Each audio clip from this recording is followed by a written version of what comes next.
요한복음 4장 19절부터 26절의 말씀 우리 함께 봉독하도록 하겠습니다. 신약성경 148페이지 요한복음 4장 19절부터 26절의 말씀 저와 한 절씩 교독하시고 마지막 절 합독하겠습니다. 여자가 이르되 주여 내가 보니 선지자로소이다.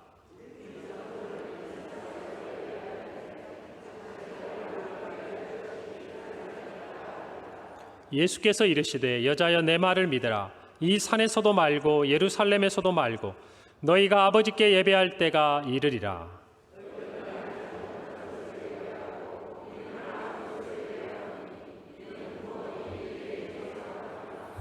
아버지께 참되게 예배하는 자들은 영과 진리로 예배할 때가 오나니 곧 이때라. 아버지께서는 자기에게 이렇게 예배하는 자들을 찾으시느니라.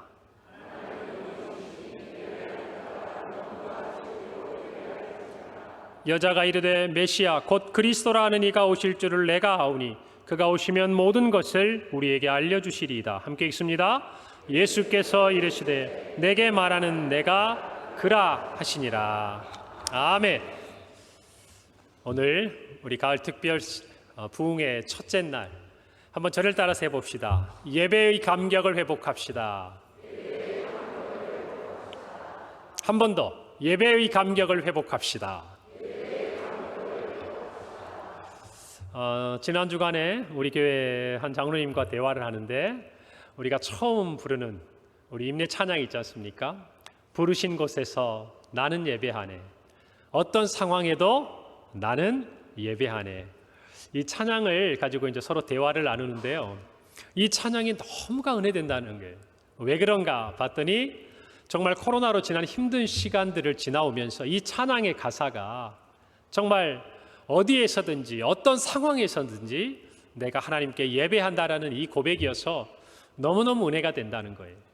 그런데 저도 처음에 우리 평강교회 왔을 때 이 인내송을 부를 때 물론 그때도 저에게 큰 은혜가 됐어요. 그러나 시간이 지나가고 예배가 또 함께 드려지고 하는 시간을 지나오는데 요즘 제가 이 찬양에 굉장히 큰 은혜를 받습니다. 실은 이 찬양의 가사도 좋은데요. 저 혼자 은혜 받는 부분이 있어요. 어떤 거냐면 저 이쪽에 앉아 있잖아요. 근데 우리 성도들이 여기서 이 찬양을 부르면서 정말 하나님 앞에 나오는 그 모습을 제가 볼 수 있거든요.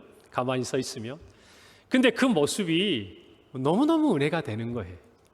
그리고 원래는 이 악기나 또 싱어나 또 오르간이나 이런 여러 소리 때문에 사실은 성도들의 찬양의 목소리가 잘 안 들려요. 일반적으로 예배 장소에 가보면.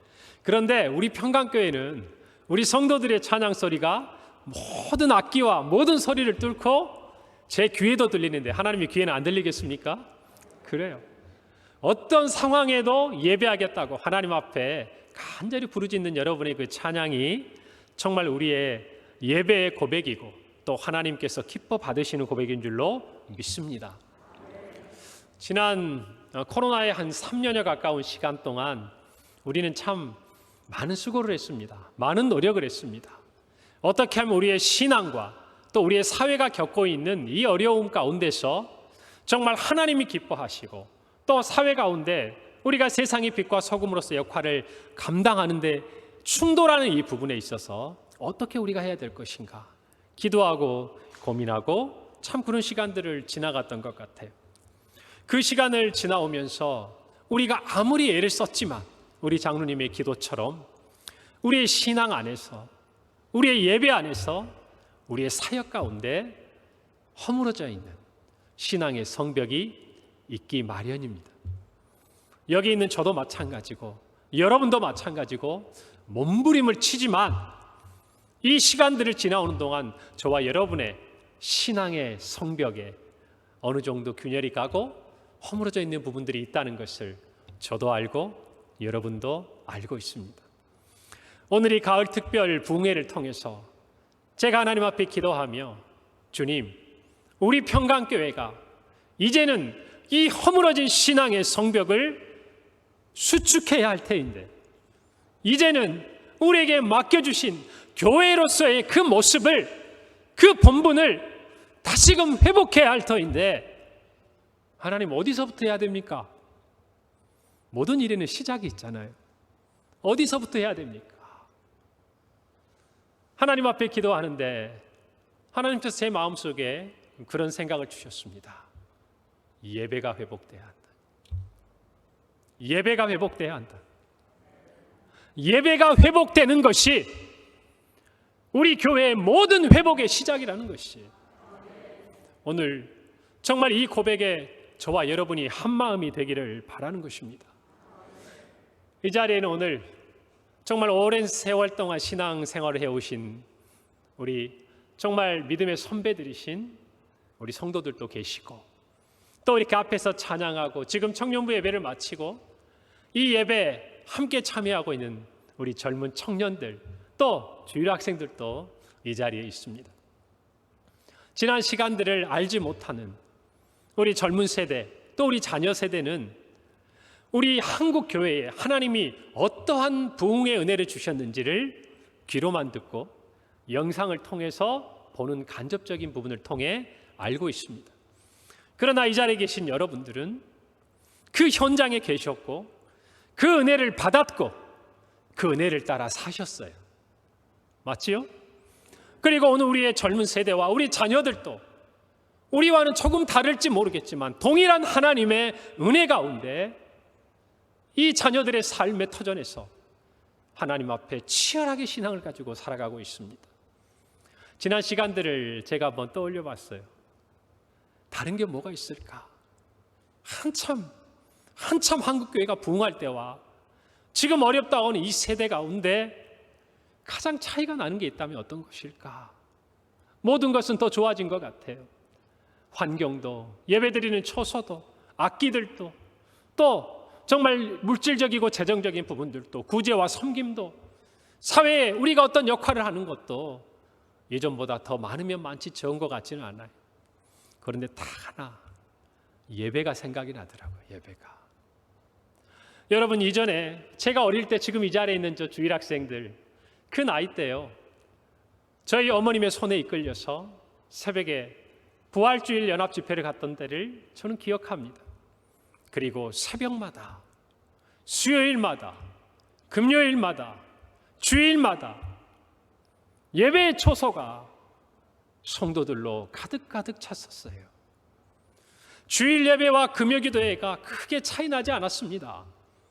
수요 예배가 그 바쁜 그들의 일상 중에서도 하나님 앞에 구별해어 드리는 귀한 예배의 자리였던 것을 저는 기억합니다.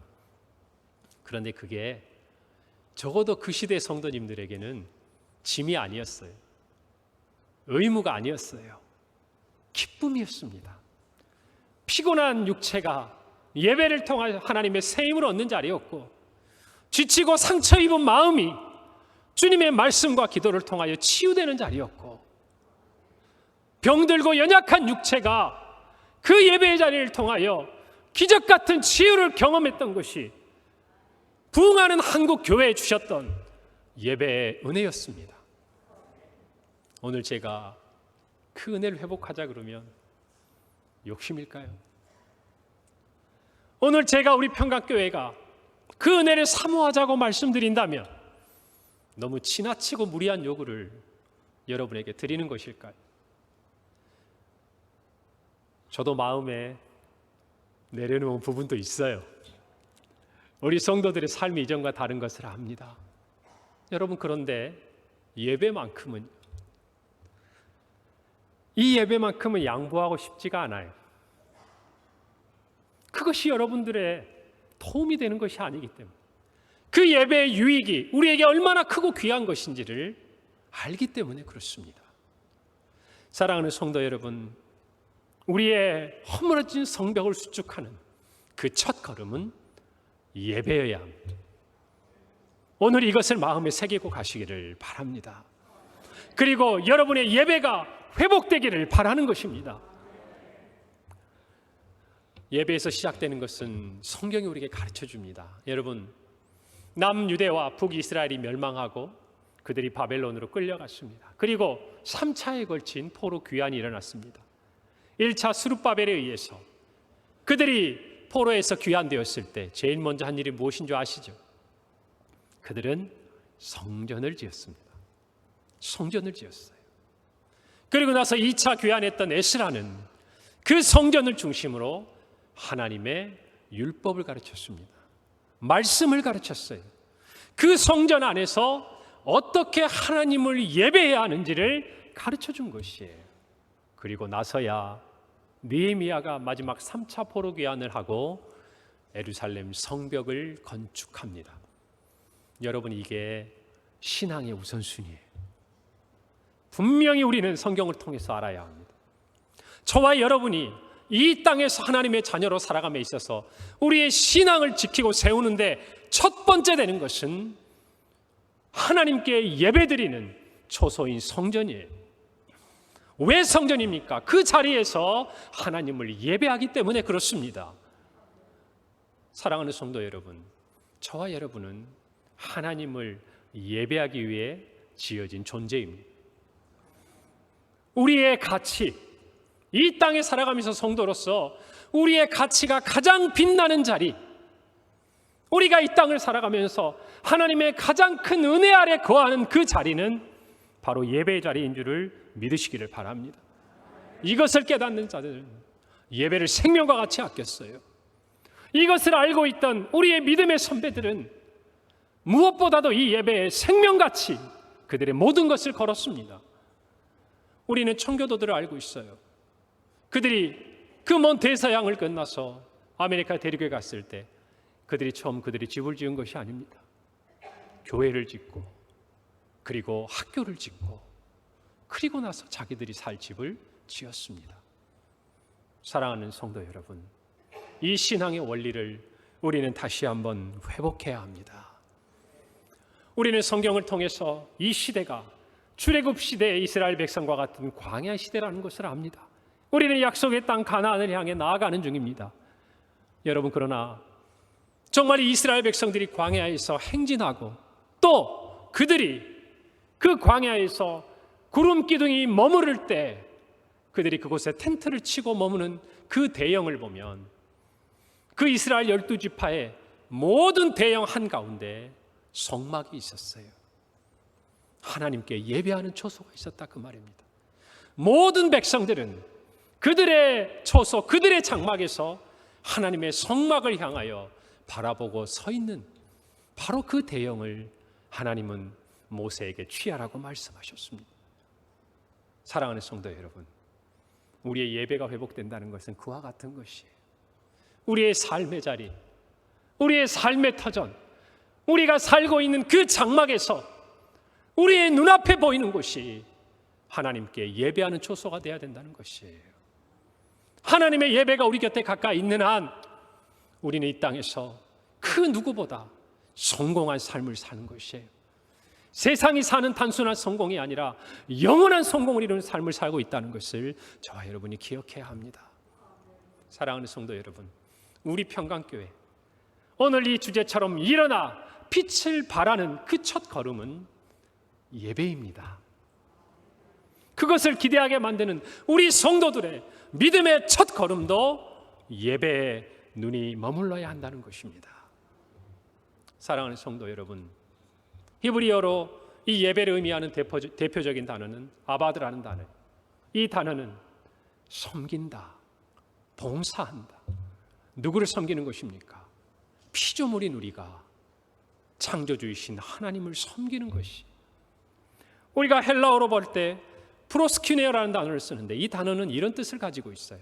종이 주인에게 존경의 마음을 담아 그 발에 입맞추는, 그 두 개의 단어가 합성해서 만들어진 단어예요.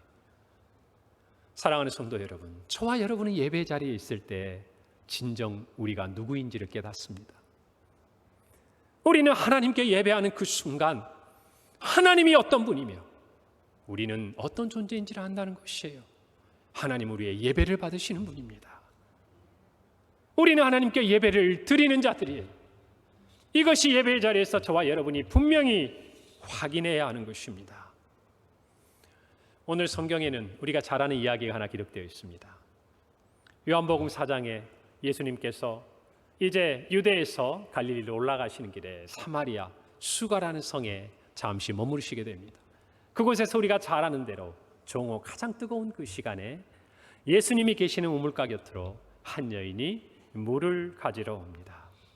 그의 인생에 있어서 가장 시급한 것은 무엇이었죠? 그의 목마름을, 그녀의 목마름을 해결할 수 있는 물이었습니다. 그러나 그녀는 그곳에서 예수 그리스도를 통해 영원히 목마르지 않는 생수가 있음을 발견하게 됩니다. 이전에 몰랐어요. 이전에 알지 못했어요. 그러나 예수를 만난 이후에 그녀는 깨닫습니다. 내 인생의 가장 중요한 목마름이 어디에 있다는 걸 아는 거예요. 사랑하는 성도 여러분, 구원받은 자녀는, 예수 안에서, 십자가 안에서 구원받은 하나님의 자녀는 이 세상의 목마름이 아닌 이 영원한 목마름이 어디에 있었는지를 깨닫게 됩니다. 그리고 그 목마름을 채우는 그 자리를 사모하게 되어 있어요. 여러분, 그 자리가 예배의 자리인 줄을 믿으시기를 바랍니다. 교회에 많은 사역이 있어요. 우리들에게 있어서 중요한 여러 가지 일들이 많습니다. 그러나 오늘 단언코 저는 여러분에게 한 말씀 드리기 원하는 것은 교회의 모든 사역 가운데 하나님께 드리는 예배보다 중요한 사역은 없습니다. 하나님께 예배하는 것보다 더 큰 사명도 없습니다. 하나님께 우리가 예배하는 것보다 더 큰 특권도 없습니다. 이것이 저와 여러분의 고백이 되어야 되고, 그것이 우리의 삶에 나타나야 되고, 우리의 자녀들의 전수되어야 하는 것을 깨달아야 합니다. 그래서 이런 말씀을 우리가 함께 듣곤 하죠. 최고의 하나님께 최선의 예배를, 우리가 드릴 수 있는 가장 귀한 예배를 성도는 마땅히 하나님께 드려야 하는 것입니다. 그것은 가장 중요한 일이고 긴급한 일이라는 것이죠. 오늘 이 예배를 통해서 우리가 이 말씀을 통해 분명히 확인해야 될 것은 우리에게 있어서 예배는 가장 중요하다는 것입니다. 오늘 이 여인과 예수님의 대화 속에는 예배에 대한 이야기가 나옵니다. 뜬금없는 이야기 같지만 이 여인은 예수님이 선지자라는 것을 깨달은 순간 그에게 묻습니다. 어디서 예배를 드려야 합니까? 어디서 예배를 드려야 합니까? 이 여인의 질문은 일면 타당한 이유가 있습니다. 사마리아 사람들은 그들의 땅 세겜에 있었던 그리심 산에서 아브라함이 그의 아들 이삭을 하나님께 번제로 드리려고 했다고 믿습니다. 그리고 그것이 예배의 초소라고 생각을 합니다. 그러나 유대인들은 하나님의 성전이 있는 곳, 그리고 정말 하나님의 법궤가 머물러 있는 그곳에서 예배를 드린 것이 마땅하다고 이야기합니다. 그러나 예수님은 이것도 저것도 동의하지 않습니다. 예수님 뭐라고 얘기하시죠? 21절에 이렇게 말씀하시죠. 이 산에서도 말고 예루살렘에서도 말고 너희가 하나님께 예배할 때가 이를 것이다. 하나님께 예배할 때가 이를 것이다. 누구를 만나는 순간, 누구를 만나는 순간, 구원자이신 메시아이신 예수 그리스도를 만나는 순간 너희가 하나님 앞에 진정한 예배를 드리는 그때가 온다라는 것이에요. 오늘 이 여인은 그 순간을 맞이하고 있는 것입니다. 사랑하는 성도 여러분, 저와 여러분의 마음속에 예수 그리스도를 우리의 구주로 고백하는 순간 저와 여러분은 반드시 예배에 대한 갈증이 있는 것입니다. 주님을 만나기를 원하는 것입니다.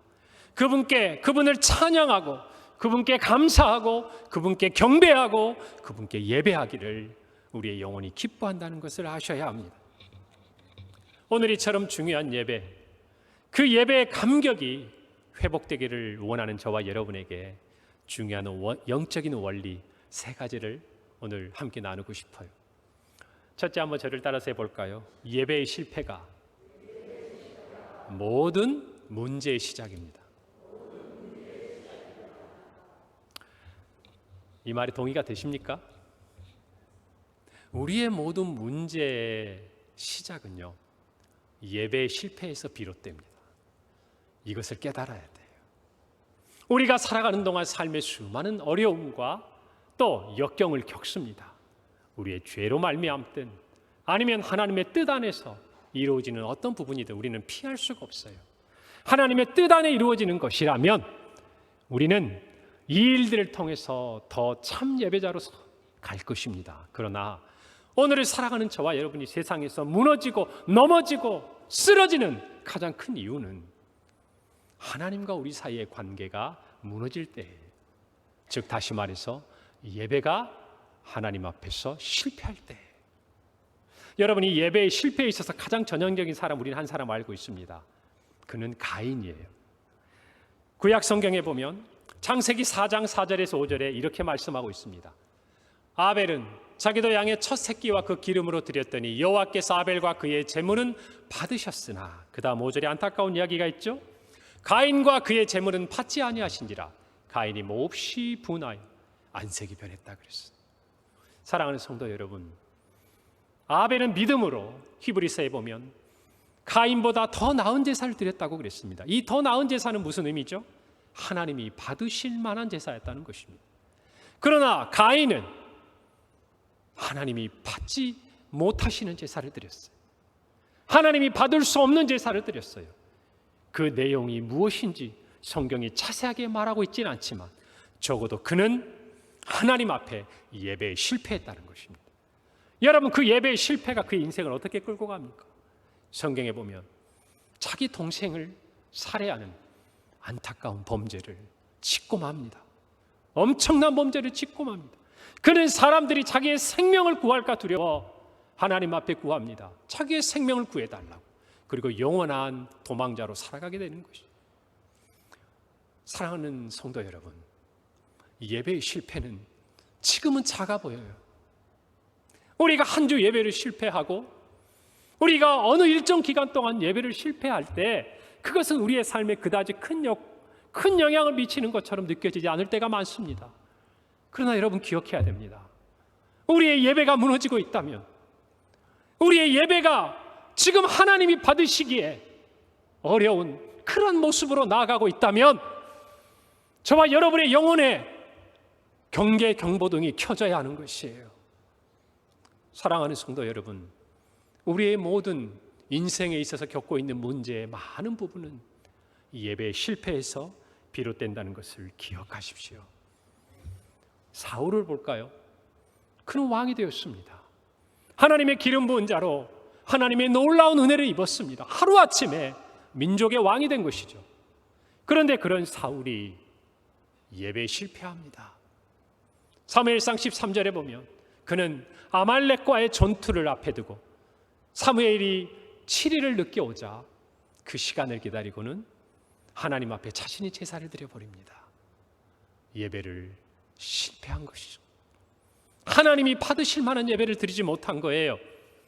인간적인, 상황적인, 여건적인 그 압박감에서 예배다운 예배를 드리지 못하고 포기해버린 것이에요. 실패한 겁니다.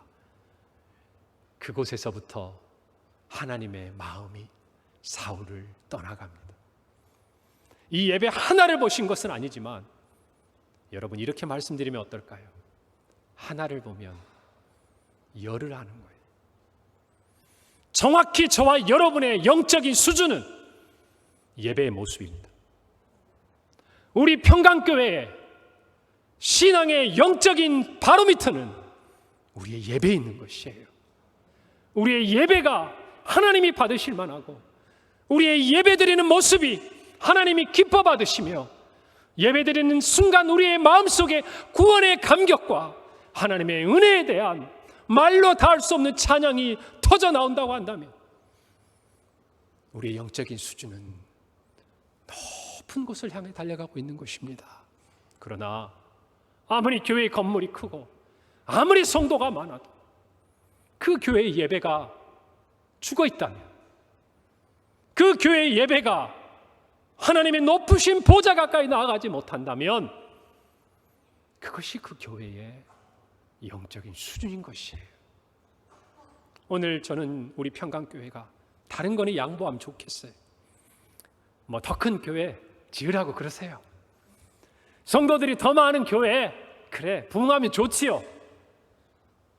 그러나 우리 교회의 예배가, 우리 교회의 예배가 다른 어느 곳의 예배보다 영광스러운 예배이기를 저는 소원합니다. 이것은 양보하고 타협하고 싶지가 않아요. 오늘 2부 예배를 마치고 가는데 따님의 손에 이끌려서 이전에 신앙생활 해보시지 않은 어느 여자분께서 저에게 인사를 하고 가셨어요. 이 근처에 이사를 오셨답니다. 아마 이 자리에 계신지도 제가 잘 모르겠어요. 저녁에 초청했거든요. 근데 그분이 가시면서 그랬어요. 딸과 함께 어느 교회를 다녀볼까? 당신은 신앙생활을 하시진 않았는데 우리 교회로 와봤는데 아유 목사님 교회 예배 드리는데 참 재밌네요 그러는 거예요. 그래요. 이 말 속에 많은 것이 담아 있는 거예요. 사랑하는 성도 여러분, 우리 안에 이 예배가 살아 있으면요, 하나님 앞에 이전에 하나님께 예배를 모르던 사람조차도 그의 영혼이 깨어나는 것이 예배의 역사예요. 오늘 이 말씀대로 저와 여러분이 정말 이 예배, 우리의 모든 것을 거는 하나님의 자녀들이 되기를 바라는 것입니다. 예배에 나오는 자세부터 맞아요. 예배를 섬기는 그 모든 하나하나의 순간부터 하나님이 받으실 만한 최선의 예배를 드리고 애쓸 때에 하나님께서는 저와 여러분에게 놀라운 은혜를 주시는 자리, 그 자리가 예배의 자리라는 것입니다. 사랑하는 성도 여러분, 우리 모두 예배에 성공한 사람들이 되기를 바랍니다. 이 여인은 적어도 주님을 만나기 전까지는 예배의 실패자였습니다. 왜 그럴까요? 어디서 예배해야 되는지조차 이 여인은 알지 못했습니다. 무엇을 예배해야 되는지, 어디서 예배해야 되는지, 누구에게 예배해야 되는지, 어떻게 예배해야 되는지 알지 못했어요. 그리고 드리는 예배는 하나님이 받을 수 없는 예배시죠. 저와 여러분 모두가 분명히 깨달아야 할 것은 이 여인에게 정말 예배가 회복되는 순간 이전과 이후가 급격하게 변화됐다는 걸 알아야 됩니다. 이 여인의 삶은 기구합니다. 예수님과 이 여인의 앞에 대화를 보면 이런 이야기를 합니다. 예수님께서 영원히 목마르지 않는 생수를 너에게 주겠다. 여인이 그 생수를 원합니다. 그런데 예수님이 갑자기 화제를 바꾸세요.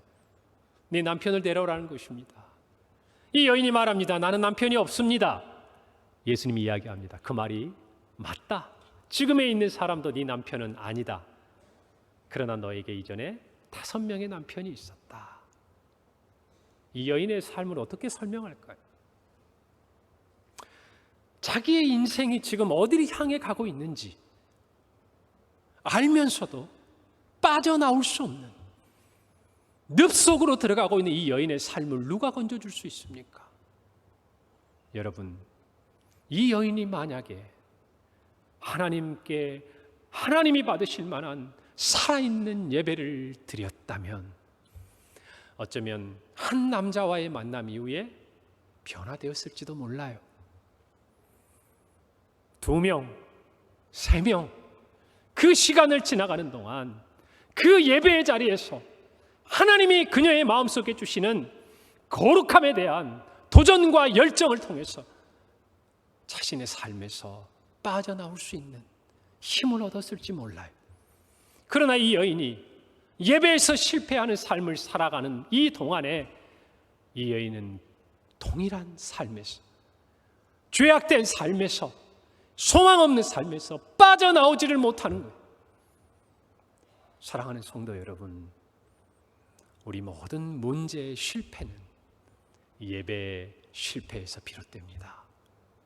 우리의 모든 문제는, 우리가 겪는 모든 그 어려움들은 예배의 실패에서 있다는 것을 인정하셔야 돼요.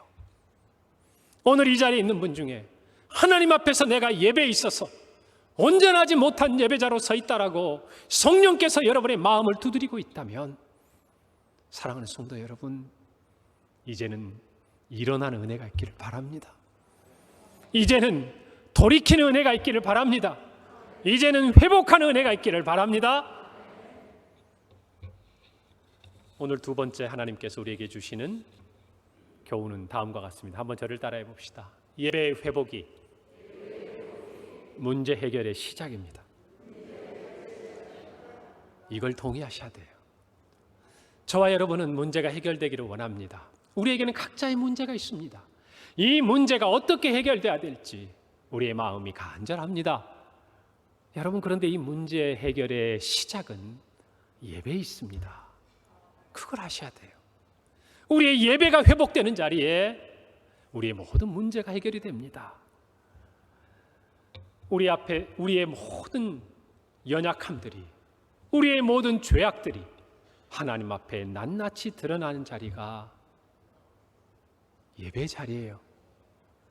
우리가 하나님 앞에 범죄한 자리, 그 모습, 우리가 하나님 앞에 넘어져 있고 쓰러져 있는 그 모습이 감출 수 없고 낱낱이 드러나는 자리가 예배 자리라는 것입니다. 그렇기 때문에 우리는 예배에서 회복되고 예배에서 하나님 앞에 성공하는 자리에 들어서게 되면 우리의 모든 문제를 해결받습니다. 여러분, 이걸 믿어야 합니다. 이 여인도 그가 가지고 있었던 그 많은 지난 시간들의 아픔들, 상처들, 죄악들이 예수님 앞에서 다 드러났어요. 그리고 나서도 그녀는 오히려 예배드리기를 원합니다.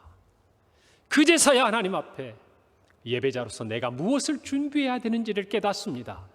그리고 그녀에게 예수 그리스도를 통하여 어떻게 예배해야 하는지, 내가 누구를 예배해야 되는지 예배를 깨닫고 예배가 회복된 순간 그녀는 물동이를 던집니다. 버려둡니다. 그리고 이전과 다른 삶을 살아가기 시작합니다. 이전에 그녀의 모든 삶의 이야기가 더 이상 그녀의 발목을 잡지 못합니다. 예배가 회복되는 순간 그녀는 모든 죄로부터 자유해지는 거예요. 사랑하는 성도 여러분, 우리의 모든 문제 해결이 예배에 있음을 고백하십시다. 우리는 이 예배를 통해서 깨달아야 될 것이 있어요.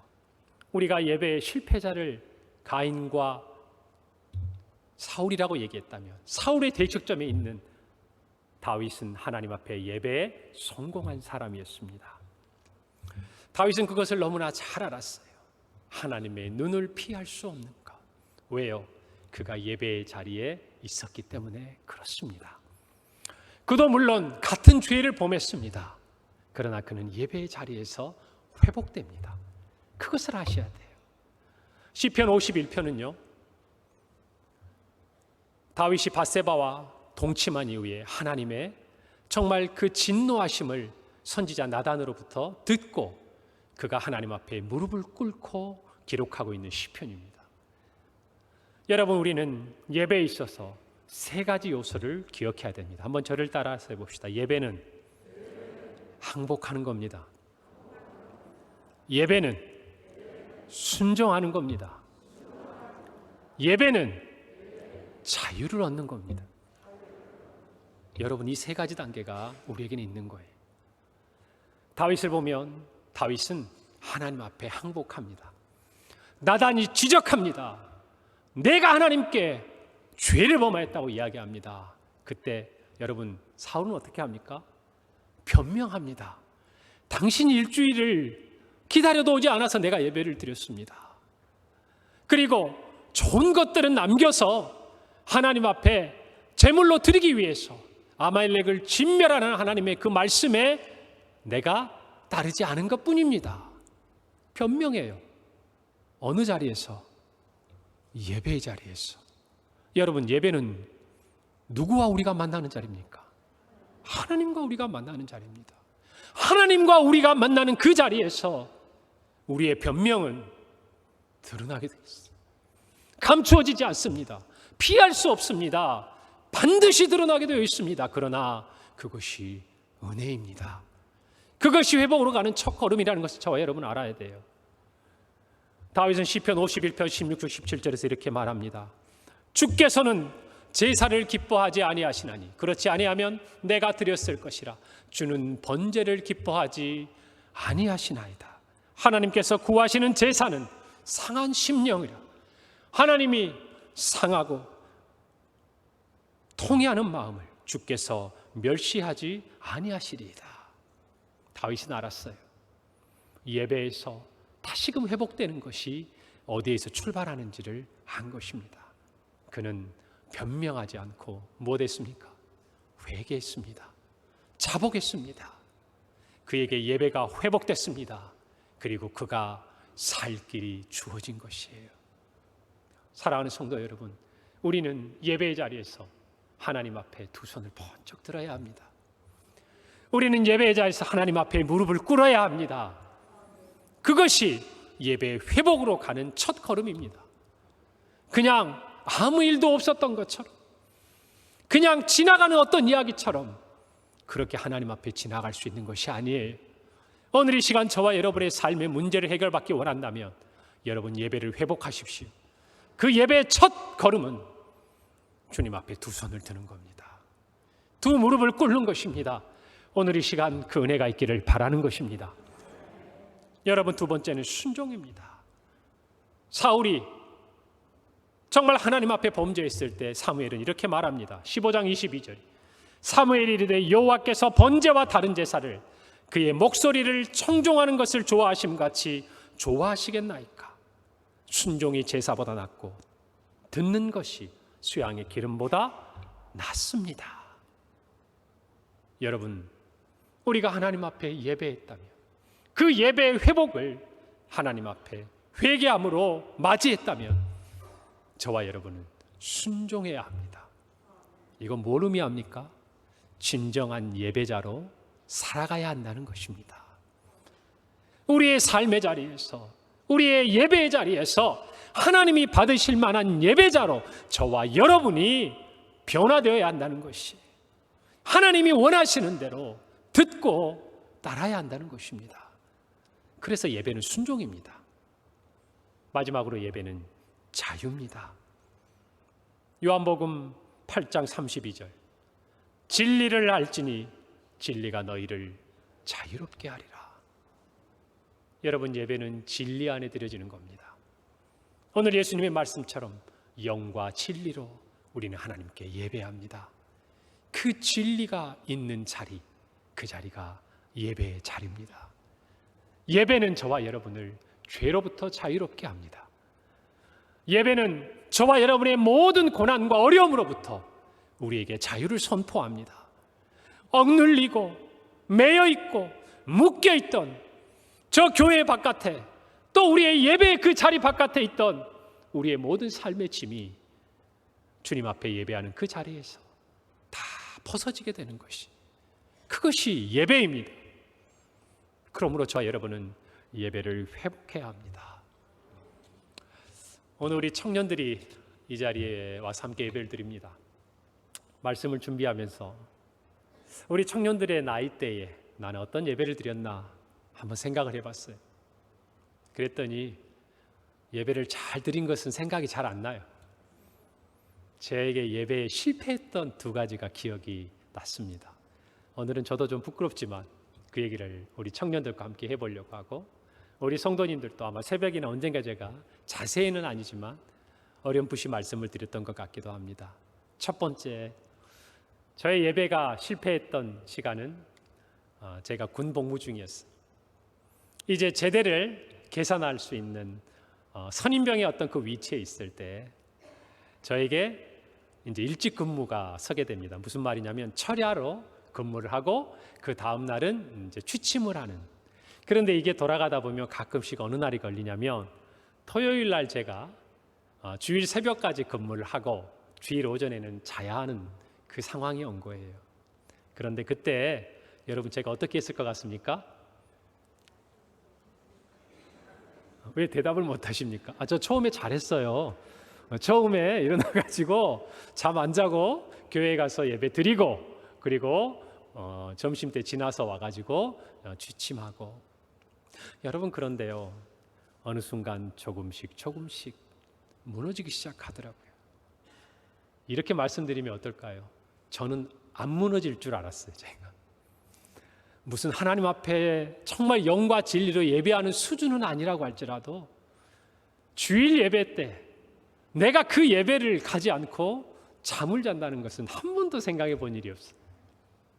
여러분, 그런데 어느 순간에 제가 자고 있더라고요. 제가 잔다고 해서 제 일상에 다른 문제가 당장에 생기는 건 아니었어요. 아이러니한 것은요, 더 잘 되는 거예요. 제가 군대에서 사단장 표창도 받고 큰 휴가도 얻고 이것이 무엇을 의미할까요? 저에게 이런 착각을 주는 거예요. 지금 허물어지는 그 예배의 자리가 내 인생에 그리 큰 문제가 아니라는 것처럼 제가 인식하게 만들더라고요. 그런데 하나님은 저를 사랑하셨어요. 그래서 가만두지 않으셨어요. 어느 날 훈련을 나가고 또 정말 그 포상으로 받은 휴가가 눈앞에 있던 그 얼마 남지 않은 그날 훈련 중에 제가 이렇게 훈련용으로 쓰는 교보제 폭약이 제 손에서 터지면서 크게 다치게 됩니다. 아마 지금의 이 손가락을 여러분들에게 보여드릴 수 없었을지도 몰라요. 군대 다녀오신 남자분들은 알 겁니다. 그리고 그 밤에 저의 마음은 하나님을 향한 원망으로 가득 찼지. 그 밤이 지나오면서 하나님 앞에 원망하던 저에게 하나님은 아무 말도 하지 않으셨어요. 그런데 놀라운 건 뭔지 아세요? 하나님을 원망하고 하나님께 불평하고 하나님 내가 잘못했다 쳐요. 그래도 이건 너무하신 거잖아요. 이러다가 제가 정말 다쳐서 생각하기도 싫은 일이 나에게 일어난다면 하나님 나에게 너무 혹독한 거 아닙니까? 여러분, 그런데 하나님이 그 순간 저에게 뭘 생각나게 하셨을까요? 예배를 생각나게 하셨죠. 너 나한테 어떻게 예배하고 있냐? 너 나한테 어떻게 예배 자리로 나왔냐? 다른 거 안 물으시더라고요. 그거 물으시더라고요. 제가 그 밤에 하나님을 원망하다가 하나님이 그 마음이 저에게 닿고 회개하기 시작했습니다. 그리고 나서 저의 삶에 변화가 일어났어요. 이제는 정말 교회 가기 힘들었어요. 바지도 입혀주고 옷도 입혀주고 날마다 치료와 소독을 받고 그러는 과정에 주님께 나아가는 예배 자리가 너무나 기다려지는 거예요. 하나님께서 오늘 평강교회에서 여러분들에게 그래도 아름다운 모습으로 사역하라고 지켜주신 줄 믿습니다. 그래요. 예배가 실패하니까 우리의 삶에 문제들이 생기기 시작하더라고요. 내 인생에 있어서 생각지도 않았던 어려움들이 제 삶에 찾아왔지만 그 고난을 통해서 하나님은 저를 다시 예배의 자리로 이끌어 주셨습니다. 제 인생에서 예배의 실패의 두 번째는 다른 양상입니다. 예배 드렸어요. 빠지지 않았어요. 그러나 하나님 앞에 참 예배자의 모습으로 서 있지 못했습니다. 건조한 마음, 냉랭한 마음, 습관을 따라서 늘 그러하듯이 예배 자리에 있던 그때 저는 대학을 졸업하고 여기 있는 우리 청년들처럼 앞으로 내가 무엇을 할까 고민하던 때였어요. 고민하지만 기도하지 않았던 때, 고민하지만 무엇인가 하나님 앞에 나아가기가 두려웠던 때, 뭔가 내 자신이 초라하고 낙심되는 자리지만 이 상황을 하나님을 힘입어서 이겨내고자 하는 마음조차 제 마음에 찾아보기 힘들 때, 그때 뭐가 무너졌을까요? 예배가 무너지는 거예요. 강단에서 말씀하시는 목사님들의 메시지가 그저 제 마음에 왔다가 다 튕겨나는 거예요. 말씀 앞에 교만하고 하나님 앞에 꼿꼿하게 예배의 자리에 앉아서 그렇게 서 있던 저는 예배에 실패한 자였습니다. 그런 자에게 어느 날 저희 어머니께서 이야기하셨습니다. 정말 수년간 한마디도 하지 않으셨던 어머니께서 딱 한마디 하셨어요. 나는 내 아들이 내 인생에, 자신의 인생에 가장 힘들고 어려운 그 시간에 왜 하나님께 기도하지 않는지 그것이 가장 안타깝다고 얘기하셨어요. 여러분, 그런데 그 말이요, 그 말씀이 정말 제 마음속에 떠나지를 않는 거예요. 인간적인 죄송함, 또 내가 그토록 외면했던 하나님 앞으로 나를 이끌어가는 어머님의 그 한마디가 이제는 내가 더 이상 피할 수가 없는 한마디가 된 거예요. 그래서 오늘 제가 여러분 이 자리에 서 있는 겁니다. 그래서 가방을 메고 기도원에 올라와서 하나님과 독대했습니다. 여러분, 저는 그것을 이렇게 생각이 들더라고요. 하나님은 이전의 나를 내가 손을 다치는 고난과 어려움을 통해서 예배의 자리로 다시 부르셨다면 이제는 나의 어머니를 통해서 나를 다시 예배의 자리, 기도의 자리로 불러주셨다라는 것입니다. 예배의 자리로 제가 찾아간 그 순간 저의 인생은 너무나 놀라운 변화가 찾아오게 된 거예요. 하나님과 예배가 회복되니까 이 세상에서 무엇을 해야 할지, 내가 무엇을 하고 싶은지, 또는 지난 시간 나의 모습을 바라보며 내가 인정하기 싫은 그러한 삶의 낙심과 좌절 앞에서 다른 것이 저의 위로가 된 것이 아니었어요. 다른 것이 저의 힘이 된 것이 아니었어요. 다른 것이 저의 인생을 변화시킨 것이 아니었어요. 하나님 앞에 예배의 자리가 회복되니까 저 인생의 문제가 해결되기 시작하더라는 것입니다. 사랑하는 성도 여러분, 우리는 오늘 이 말씀을 통해서 예배에 분명히 회복하고 승리하는 자들이 되기를 소원합니다. 저뿐만이 아닐 거예요. 여러분의 삶에도 하나님 앞에 예배에 실패했을 때 우리 인생의 문제들이 시작되는 경험이 있으실 테고, 그 예배가 회복될 때 우리의 모든 문제가 회복되는 것을 경험한 하나님의 은혜의 시간이 있으실 겁니다. 그래서 우리에게 예배는 너무나 소중한 것입니다. 너무나 소중한 것이. 사랑하는 성도 여러분, 저는 어느 한 집사님을 압니다. 그 집사님에게는 육체의 연약함이 있는 자녀가 있었습니다. 그 자녀 때문에 그 집사님의 예배의 자리가 회복됐습니다. 10년을 한결같이 하나님 앞에 새벽을 깨우며 기도했습니다. 그 자녀가 목회자가 되었습니다. 그때는 불가능할 것 같았어요. 늘 긍정적인 결과만을 이야기하고 싶지는 않습니다. 그러나 분명히 한 가지 말씀드리고 싶은 것은 예배의 회복이 없는 한 우리의 문제 해결도 없다는 겁니다. 분명히 고백하셔야 돼요. 우리 안에 하나님 앞에 서 있는 예배에 있어서의 회복이 없는 한 우리의 삶의 문제 회복을 기대하는 것도 어렵다라는 것이. 사랑하는 성도 여러분, 다윗처럼 예배의 회복을 경험하고 여러분의 모든 문제를 해결받는 이 저녁이 되기를 간절히 바랍니다. 마지막 세 번째 영적 원리입니다. 한번 저를 따라서 해봅시다. 살아있는 예배가 부흥의 시작입니다. 오늘 요한복음 4장 23절은 이렇게 이야기합니다. 아버지께 참되게 예배하는 자들은 영과 진리로 예배할 때가 오나니 곧 이때라. 아버지께서는 자기에게 이렇게 예배하는 자들을 찾으시느니라. 아멘. 사랑하는 성도 여러분, 이어지는 본문 24절에서는 하나님은 영이시니 예배하는 자가 영과 진리로 예배할지니라 라고 말씀하십니다. 살아있는 예배, 그 예배는 새로운 부흥의 시작이 됩니다. 예수 그리스도를 만나고 그 여인에게 예배가 회복된 순간 그 여인으로 말미암아 사마리아의 놀라운 부흥의 역사는 시작되는 것이. 우리 안에 예배가 살아있다면 우리 교회는 반드시 하나님의 부흥 안에 놓여지게 되는 것입니다. 믿으시기를 바랍니다.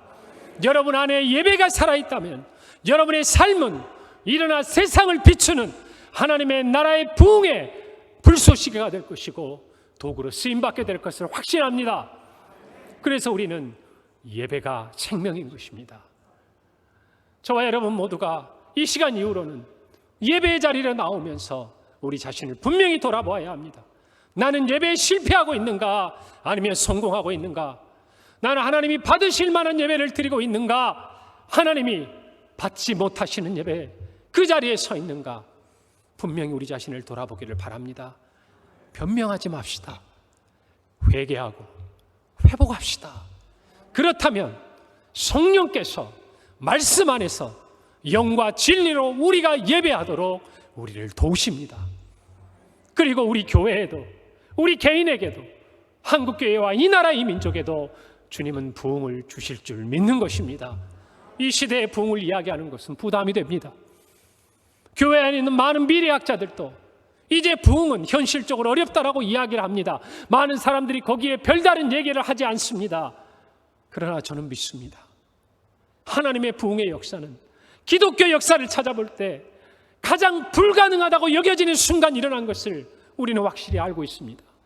로마의 그 분명한 압제, 그 너무나 무서운 핍박 가운데서 교회는 부흥했습니다.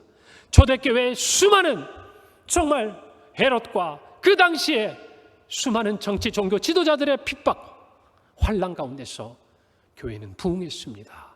어쩌면 우리의 예배가 실패하는 것은 환난이 없었기 때문인지도 몰라요. 우리의 예배의 자리가, 우리의 예배의 여건이 너무 평안했기 때문인지도 모릅니다. 그러나 우리는 다시 한번 깨닫습니다. 지난 코로나의 시간을 통해서 우리는 예배가 얼마나 중요한지를 깨닫게 되었습니다. 그 예배의 성패에 우리의 인생에 있어서의 성패가 달려있다는 것을 확인할 수 있었습니다. 이제 우리 평강교회는 예배에 힘을 모아야 합니다. 예배가 회복되어야 됩니다. 예배의 감격이 회복되어야 합니다. 예배의 자리로 나올 때 이제는 우리 성도들의 발걸음이 주님을 향하여 즐겁고 가벼워야 할 줄 압니다. 이제는 터져나오는 감격을 가지고 이 자리에 앉아 있어야 될 줄 압니다. 이제는 예배 시간 전에 나와서 하나님을 만나는 것이 기쁨이 되는 자리가 되어야 할 줄 믿습니다. 이제는 우리 교회의 새벽 기도의 자리에 기도가 회복되는 놀라운 은혜가 있을 줄 믿습니다. 이제는 우리의 수요 예배와 금요 기도의 자리에 하나님 앞에 예배의 회복을 꿈꾸는 자들이 나와 그들의 인생의 새로운 변화를 기대하고 하나님 앞에 기도하는 신앙의 결단이 일어나게 될 줄로 믿는 것입니다. 그것을 위해 하나님 오늘 이 자리에 우리를 부르셨습니다. 사랑하는 성도 여러분, 예배는 하나님 앞에 드리는 것입니다. 사람 앞에 있는 것이 아니에요. 무너진 예배의 자리가 있다면 수축하시기를 바랍니다. 거기에 우리의 신앙의 성패가 달려 있습니다. 이전의 과거에 우리의 예배의 모습이 아름다웠다면 다시 한번 회복하기를 바랍니다. 새벽 예배의 자리가, 수요 예배의 자리가, 금요 기도의 자리가, 주일 그리고 주일 오후 예배의 그 자리가 참 예배자, 하나님이 받으시는 예배로 채워지기를 바라는 것입니다. 여러분, 좋은 예배, 하나님이 받으실 만한 예배는 좋은 예배자가 만드는 거예요. 저와 여러분이 오늘 정말 예배에 대한 회복을 선포하고 살아있는 예배에 대한 소망을 가지고 우리 안에 부흥을 꿈꾼다면 하나님은 반드시 우리 교회에 은혜를 주시리라고 믿습니다. 이를 위해서 마음을 모으기를 바랍니다. 이제부터 이 부흥회가 끝난 이후부터 우리의 예배에 드려지는 찬양 하나, 우리의 예배에 드려지는 기도, 우리의 예배에 드려지는 우리의 작은 헌신과 모든 것들이 주님이 받으실 만한 예배요, 우리의 삶에 주님의 은혜가 임하는 축복의 통로가 되기를 바랍니다. 저를 따라 이렇게 한번 외쳐봅시다. 예배의 감격을 회복합시다. 평강교회의 부흥, 우리 개인의 부흥은 예배로부터 시작될 줄 믿습니다. 할렐루야.